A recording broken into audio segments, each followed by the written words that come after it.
Hello, my name is Nick Rowe. I'm the writer of The Third Date. I work for Artists of Erotica, and I have quite an industry background. I was chairman of the board of Mizell Productions, Inc., which was a feature film development company. We interfaced with a lot of Hollywood studios and production entities, and so we're bringing through our Manhattan-based collective a bit of Hollywood to the erotica genre, or if you want to call it the porn business. So we thought that we would introduce ourselves to you first, especially since we have probably two of the most talented actors in the porn industry. So let me have them introduce themselves to you. Hello, my name is Sammy Cruz, and I am from the Latina background. This will be my first mainstream movie that I do, that I actually get to read a script, so I'm very excited about that.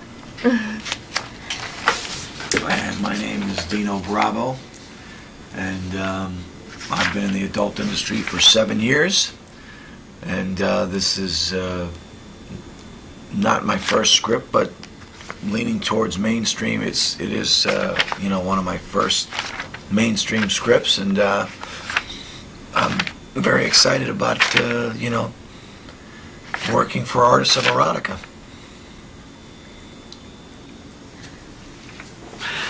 So there you have it. That's the team that we're going to be using today.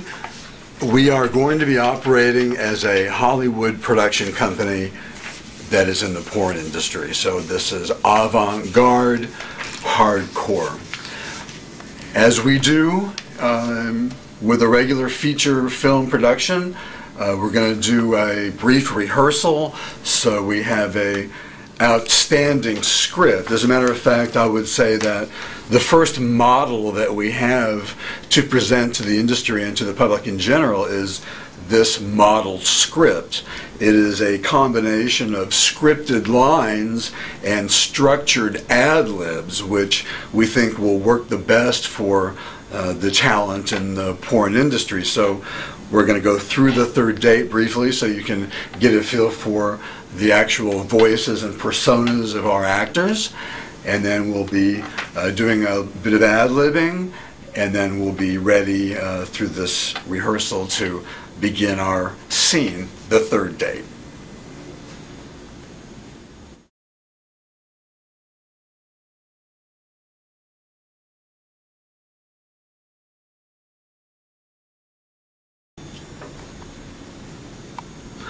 So now we come to an exercise to prepare us for the scene that we're going to be shooting, called The Third Date. And I want you to become familiar with our actors and their voices, and we want them to participate as much as possible. So we're going to start off with the beautiful Miss Sammy Cruz, who will begin reading this script, and we will run through it briefly. It won't take much time. So you're on, Miss Cruz. New York City, President's Day. Fade in. Initial living room, night. The couch sits prominently in the living room, shimmering as it draws everything in the room into a gravitational pull. Various shots of every item in the environment until our couple walks into the room holding hands. Rosario is a very pretty Latina in her early 20s. Her face becomes an attraction in the room as she takes note of her environment and then spies the couch, looking for the right place to sit. She confidently picks her place, then looks at her boyfriend Tommy submissively, feigning uncertainty. Sorry. They sit in unison as they obviously feel very comfortable with each other. Tommy punctuates the moment by gliding his finger over Rosario's breast. She smiles her approval, and they ad-lib their comments about the dinner they enjoyed, the restaurant, the food, the wine, etc. Tommy is a 30-year-old all-American looking man whose power is becoming evident during the conversation. Now it is his influence that is dominating the environment. He ad-libs about his music career. The more he talks about his music, the more obvious it becomes that he is famous for his singing, writing, and producing. Rosario is transfixed by Tommy's impressive monologue until she is finally moved to interjecting. She places her hand on his thigh. Rosario, eagerly. Did you read my lyrics yet? Aren't they a perfect fit for ad-libbed song title? Tommy smiles and takes her hand. He holds it while trying to decide whether to give it back or place it on his cock, which is starting to swell under his jeans. Rosario gives him an option by moving closer and pursuing her beautiful lips. He releases her hand and places his hand behind her head. He guides her face into a heavy kiss as he touches her breast and then her crotch. Rosario is expressing serious enjoyment. Continue. Living room, continue. They continue making out until Tommy pulls his face away. He looks at Rosario intensively. Tommy, forcefully. Are you ready? Rosario demurely looks down as Tommy begins to unzip and unbuckle his jeans. He takes out his cock, which is becoming erect, as he waits for Rosario to bring her hand or her face closer. Moments go by as Tommy prepares to bring her to his cock. He places 2 fingers under her chin in preparation. Tommy, with a smirk, then a warm smile. I was imagining all evening how amazing it would be to actually watch your beautiful face and your beautiful mouth on my cock. Rosario, with deep sincerity. Last week I was loving your power. Now I'm loving you. She closes her eyes and kisses the air between them. Then together they watch her hand embracing Tommy's cock. As she strokes him, he lies back into the couch. He watches her mouth come closer until she kisses the shaft and then the head.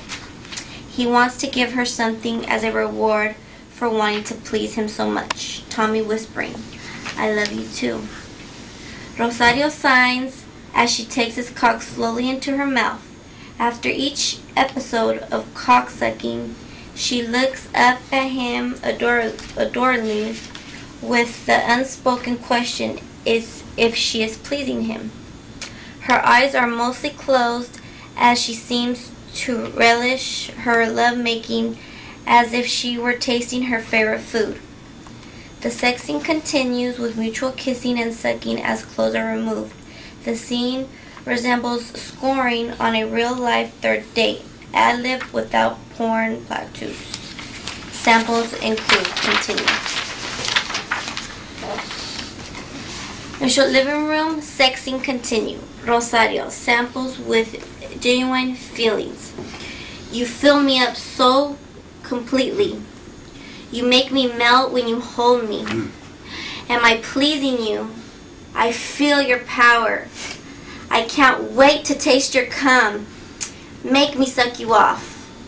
I want to be your woman. Let me take care of you. Dominate me. I love you. Tommy. Samples, these are my samples here. Tommy, and samples for the typically dominant male. Open up for me. You're so wet. You're so beautiful. How does it feel to have a famous cock inside of you? This is your reward for writing lyrics for me. I won't have sex with just anybody. You're special. Then the sex scene continues on here in the living room. Our couple has been making love on the couch with dialogue punctuated by smelling each other deeply and tasting each other completely. Tommy is thrusting intensely as his subtle moans concentrate into what seems like a coming orgasm. He pulls out. Rosario shows a concerned countenance, and Rosario, with a caring expression, says, "What's wrong, honey?" Tommy says, in a matter-of-fact tone, "You haven't come yet." Rosario shows confusion and then deep affection, Tommy maneuvers her into a position of sitting on his lap. He gently rubs her clit as she closes her eyes. Then we fade into a close-up of Tommy's finger massaging her with different motions. She maintains this submissive pose as Tommy's finger penetrates her pussy, then glides back over her clitoris. He repeats these motions until she falls backwards onto the couch. She is holding her legs open for him until her palms slide down to her pussy, which she opens for him. Rosario whispers, "Please, baby, it's here for you." Tommy looks pleased. He puts on his most accommodating half smile and buries his tongue into her sweet spot. She tries to maintain her sexual decorum by stifling her moans, but her pleasure overwhelms her. She loses herself in a paroxysm of ecstasy while she climaxes. And then she exclaims loudly, "Oh, Tommy." Tommy looks up from her pussy. He plants a kiss on her labia and sits back waiting for her to recover. And recover she does. She crawls off the couch and submissively kneels between his legs. Tommy moves his ever-hardening cock in front of her face. With eagerness, she swallows as much of his cock as she can fit into her mouth. She keeps her arms by her side, letting Tommy feed his cock to her. At this moment, she exists only to make him come. She removes her mouth for a moment just to utter a few words. And those words are, "I want to take care of the man I love." She goes back to devouring Tommy's penis so completely that she almost gags. She is absorbed into the zone of sexual passion to feel and taste his warm load of sperm.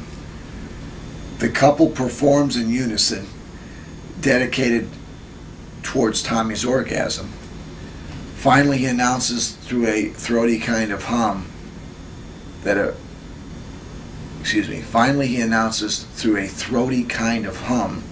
a frenzy of excitement is on the way.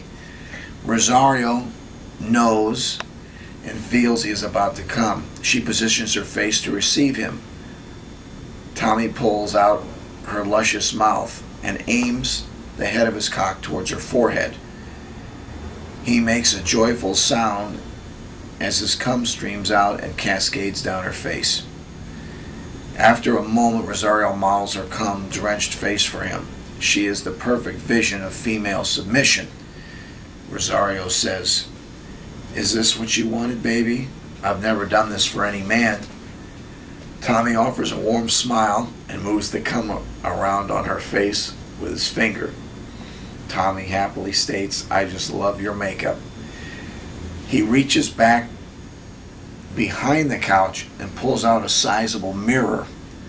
She waits dutifully as he presents her reflection.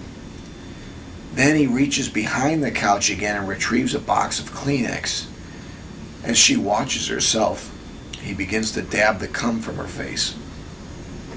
He leaves a light of sperm which he spreads evenly from chin to cheek to forehead. She keeps staring into the mirror until Tommy finishes. After another moment, Tommy seemed pleased as he puts the mirror away. He extends his hand to Rosario and brings her onto the couch next to him. They share a brief kiss. Tommy says, "I want you to wear my makeup today." Rosario nods affirmatively. And later on that night, the couple sits relaxed.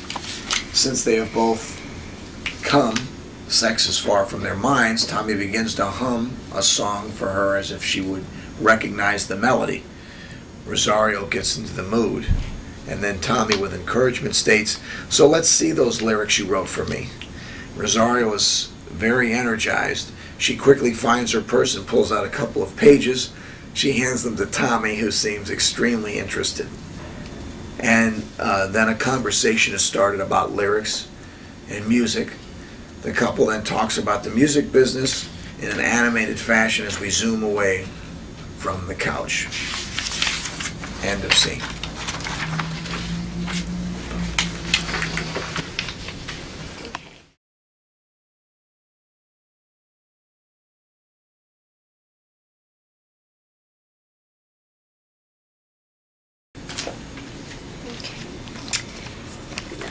Next following will be our ad-lib setups and sample lines.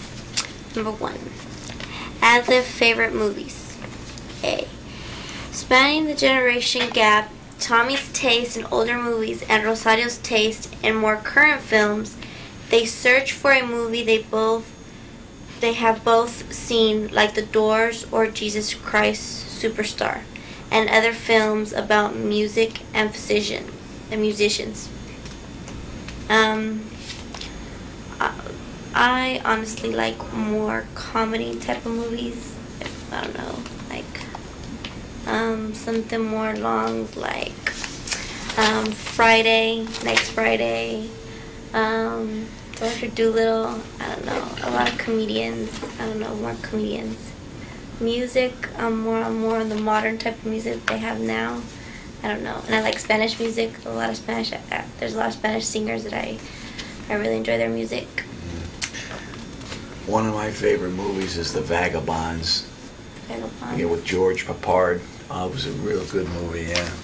But you have to see it, Valley of the Dolls is a good one too, Valley of the Dolls, Jaws, I like Jaws. Everybody likes Jaws, I think. Terms of Endearment was pretty good too. You remember Terms of Endearment? That was a pretty good one. And then discuss a potential music video with Tommy's music and Rosario's lyrics, or other kind of performing by Rosario that could be merged with Tommy's melodies. So a kind of a mix between the, I guess, cha-cha, tango, salsa, and the Latin, the new hip Latin beat. Could be commingled, It'd be like merging two conglomerates, It'd be like, yeah. I agree with you. You probably have a lot of that. A mix of different types of songs and Latino background that can go and work together. Okay, number 2. Ad-lib, other boys, girl, friends. What is his or her taste physically? My taste physically is just more along the lines of clean cut, very clean and neat, not so messy and. Just shaved this morning. Well, no, not necessarily shaved, because I like the goatees and I like the beards and everything. She's shaved then, doggone it. At 5 o'clock shadow, you like that? A good smile. A good smile, like healthy. I don't know. That's about it. Nice work, if you can get it. If you can get it. Personality and traits. As far as my taste in personality and traits, just, someone that's outgoing, that can, I guess, at the drop of a dime, you could spit something out, improvisation, like, you can think of something, you're quick on your toes, because I'm not into, like, a person that's all, like, in a shell, or, you're obviously an open person, so that's a positive, Then C says, did they ever have a boyfriend or girlfriend? I'm sure we all did, Of course, it's a lot different from, now, the relationship now as opposed to then. What about marriage and a family? For me, I don't think so. It's not for everybody, I don't know, but for you, young lady, but down the road, maybe, I don't know. Yeah, for me, like, we're talking within the next 10 to 15 years before any of that. There you go. Yeah. I want to be sure I can take care of myself, and who I'm going to pick can take care of themselves before anything like that can happen. Okay. Number 3, ad-lib making money. Does she do voiceovers? I don't think so. I could if someone asked me to, but I haven't yet. So. Like, you could actually do bilingual voiceovers, usually. Yeah. And are you an actress?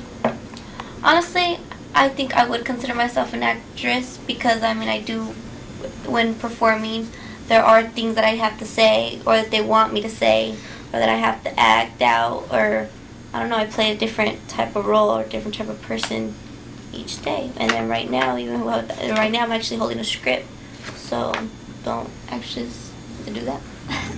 Right? And then we'll ad-lib into the script here about how much money, you know, is he making from the rock group in the album that was recently cut? How much money does he make from personal appearances? Those are things that we could possibly throw into the, you know, into the script there. And then the fourth one is we need to speak of your minority, Spanish being a female and Latina. Do you speak Spanish? Sí o no, señorita? Claro que sí. Sí, okay. 100%. So we can speak Spanish un poco, a little bit, and have Rosario do a short monologue in Spanish about an Hispanic issue that is important to you. So, you know, we'll have you. We could probably speak a little bit in Spanish. Have Rosario talk about her family and her Latino heritage. And then, I'll ask you. I guess let me just ask you this question: do you consider yourself a minority? And what opportunities come with that, such as being able to address the people in Mexico and every other South American country? I mean, do you consider yourself, were you born in the States, or? Yeah, I was actually born in California. Oh, okay, yeah. so you are American. Yeah, but both my parents my mom's born in Mexico and my dad's born in El Salvador. Oh, okay. And then, yeah, I came over here, became citizens, and had me. Do you believe you're a minority, though? I do. I get qualified with that group a lot. Another thing, like growing up in school and everything, they always wanted to put me in those classes where they need help with how you speak or whatever, like, because dialogue English class. Yeah, because my first language was actually Spanish. I learned to speak Spanish first, and then I learned English in school, but with other kids. So you were stereotyped then? Yeah. Okay. Yeah. Okay. A little bit. Okay. And then our sample lines here as we close out. You know, some things that we'll throw in, I guess. You know, during the love-making session is, you know, you and I, one of us will say, this is really making love. I would say, your face is so beautiful, I'll have to look away or I'll come too fast. It would really be hard to be with another man after spending the evening with you. And that's a wrap. All right. Very good. Excellent. So let's go to it. Let's roll up our sleeves and go to it. What do you think, Sammy? I'm ready for it. Let's do it. Ándale, ándale.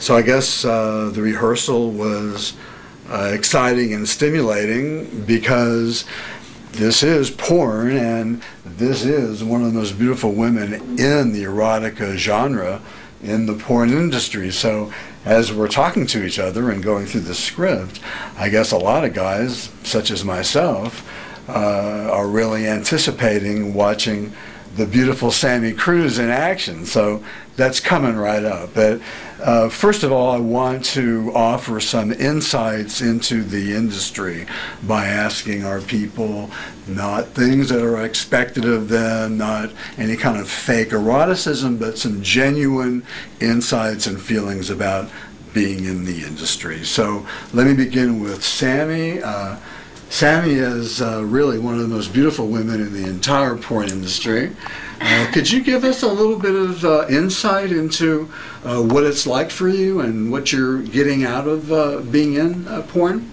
Honestly, from starting and being in the industry, I'm young and I'm being able to take care of myself and a lot of things. I have a lot of plans of what I want to do with everything that's going on around me. Yeah, that's really about it. Do you want to be famous? Or do you want to be rich? What would you like to get out of your career? If I could be big and blow up and be famous, yeah, why not? You know, I mean, yeah, that would be awesome. But also too, I mean, the money is good. It's helping me out. You know, I mean, that money to go to school too, get an education on a few things. So. Are you familiar with the word stigma? S-T-I-G-M-A? No. Stigma is kind of an image, a reputation that the porn industry has of being somewhat sleazy. How do you feel about the stigma of being in the porn business? Are you worried about what people might say? Not really. You'd have to really think, yeah, I'm the one doing the work, but who's the one watching it? That's where I come at. Like, they can't really judge me because they're the one that's paying the money to actually watch and actually see me. So it's not, I don't know, the stigma that they say it's sleazy, or they might call me sleazy. I was like, okay, that's why your money is going, just put all what you're spending on to watch me, you're paying for it, you're investing in it, so why, I don't know, like why? Why criticize you when they're paying to see you? Yeah, why point fingers or why not say anything? So, I don't know. All right. Yeah. Here's a question that I have for both of you. How do you think the porn industry has treated women and men? There's a criticism that women are being objectified, they're just sex objects, and as far as the men are concerned, it's even worse because men are hard penises. I mean, that's what they are. That's their role for the most part, or has been in the past. We're a prop. Yeah, like well put. We're a prop, yes. What else can you say about that? Well, in the time I've been doing this, who is exploiting who, we'll never know. First of all, I really believe that not too many women in America watch porn. It's genre or geared for male entertainment. Men watch it. Supposedly, psychologically, men are physical. They're on sight. They get arousal by sight. Where women are more, I guess, use the emotional part of their brain. Men are visual, supposedly, you know. But as far as in the exploitation, everything is done is strictly consensual. The women that do get into these films, they know what the job entails. They know what's up, you know. So I mean, as far as an exploitation, if there is any, then they're exploiting themselves for whatever reason. So as long as it's consensual and voluntary, I mean, we're not. No one's pointing a gun to my head or Sammy's head. You know, everything's done is consensual. You know, so as far as that point, sure, you're going to have these people, all women are exploited, these women's lib groups or whatever. But you know, I mean, hey, and it's our right to produce and publish these films and magazines. It's their right, I guess, to protest it. You know. How do you feel about that issue, Sammy, as far as... On my behalf, only because I'm a woman, I say every woman can say no. You can say what you want to do or what you don't want to do. I mean, that's up to you. I mean, usually when you go onto the job, they'll let you know how it's going to be or who you're going to work with. You can choose who you want to work with. If you don't want to work with somebody, you can say no. You know, I mean, no one, like he said, no one forces you. Like, no one forces me. If I want to be here, I'm going to be here. And if not, then I don't have to, you know. I mean, it's not right to cancel, like, last minute or anything, but if you have time, which is like 2 weeks notice usually, you can say no, you know, I don't want to take the job, you know. So, I don't know, that's my side. It's not even 2 weeks, 72 hours, you know, I mean. Yeah. They can find a replacement, you know. Uh-huh. So, do you think that there's a room in the porn industry for some real acting and real directing and writing? And, you know, do you want Hollywood to come to porn, or do you think that it'll put a strain on the existing industry, the existing porn producers that don't, you know, use professional screenplays and all that? Honestly, I don't know, only because this would probably be my first time actually going like this. I usually just do a quick little line or two and then my clothes come off and here we go and let's get at it. So I don't really know. I don't know. My answer to that would be no, it would not put a strain, because if you go back to the golden era of porn, everything was scripted. You had to be an actor. You had to be able to act. The women that got into the adult film industry in its heyday in the 70s, they were struggling actresses. They were actresses that couldn't make it, and so they were offered a hell of a lot of money, way more than what the women are making today. And we'll just use a rounded figure off, but let's just take the year 2007 and $1,000, and a young lady performs in a movie for $1,000. That's not a bad day's wages in 2007. But let's go back to a week's worth of work in 1977, 30 years ago. Women were getting $6,000, $7,000, $8,000. You have to take the time value of the dollar and inflation, and and put all of that into the mix. So a woman back in the day in the 70s that was getting $8,000 for a movie, to like a Gloria Leonard or a Marilyn Chambers or whomever, Rhonda Joe Petty, let's just say they got $8,000 30 years ago. Well, that's like a girl getting a week's worth of work now for about 32,000, 27,000. I'm just throwing in figures. You'd have to get the old, what did nylons cost in 1977? A gallon of gas was $1. Whatever. The Bic Rip shaver was a quarter. Baseball cards were a quarter, 35 cents. Now they're $1.50. But no, I mean, that's very interesting. By far, I would hope that budgets get bigger and it goes mainstream, because hey, I'm a capitalist. I'm an American. I mean, I'm about it's about economics, obviously, but porn is a pretty saturated market right now, and so if anything, the workers in our industry, we're going to be getting less and less, because there's so much saturation and so many people shooting adult content. And when comes saturation, as we make an example here, Florida oranges, if there's a freeze in Florida, orange juice is going to go up at the local grocer. If there's an overabundance of oranges, then obviously orange juice is going to be cheaper by the gallon. So the same thing is true with porn, is supply and demand. Right now there's a lot of it out there, and so therefore our wages are actually declining every year as the years go on. I mean, the money was made back in its heyday. Does acting experience and acting talent have a place in the industry? If you two people develop your acting abilities, would it help you at all to rise above the competition? In the adult film industry, I really don't think so. As far as on the guy's side, they really just want you to be able to, obviously to get it up, keep a hard on, and come on cue, ejaculate on cue. As far as the acting, there's not much that's script oriented. Again, we have to go back to the glory days of porn, where you had to be able to act. It was scripted. The people that were in the biz, they could act. Some of the acting, if you watch them, is not that bad. So.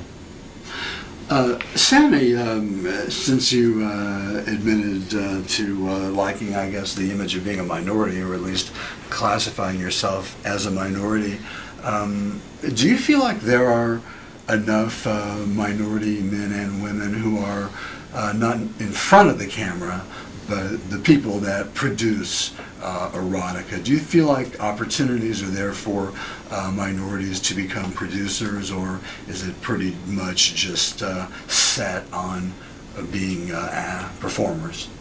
Honestly, I would hope so. I would hope that more minorities or more Latinos or I would come out to actually produce and actually to go that far. Like, I don't know. I hope I can do that one day. Yeah, I mean, that would be awesome, because like right now, I know a lot of companies, they shoot a lot of Latin line, but those shooting Latin line aren't the producers or directors or anything. None of them are Latin, That's right. And I like none of them, like, I don't know somebody. And they're in English dialogue. Yeah, and then when they want, like me, because they know I speak Spanish, they tell me, oh, say something that just speak Spanish. And I'd be like, okay, what do you want me to say? Like, give me some ideas. And then they're like, well, just make something up.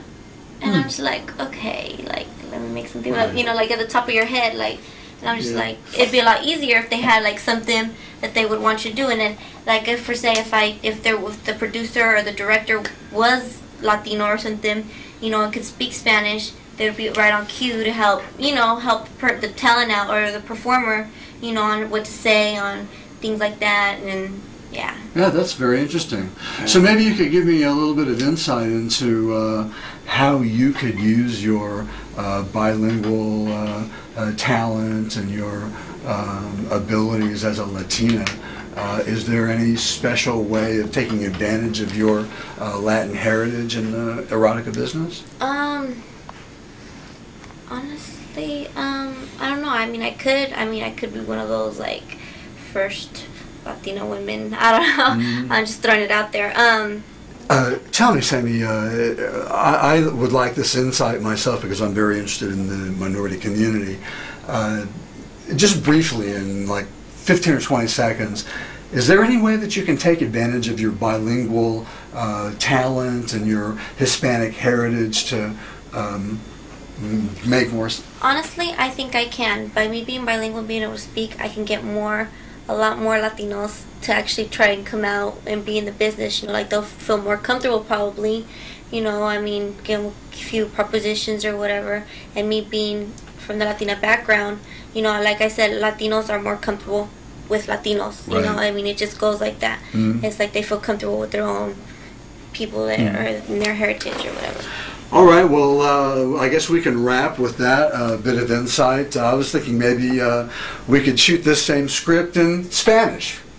All right, thank you. There's some real authentic insight from some real porn performers. Thank you for your time. See you in the sex shoot.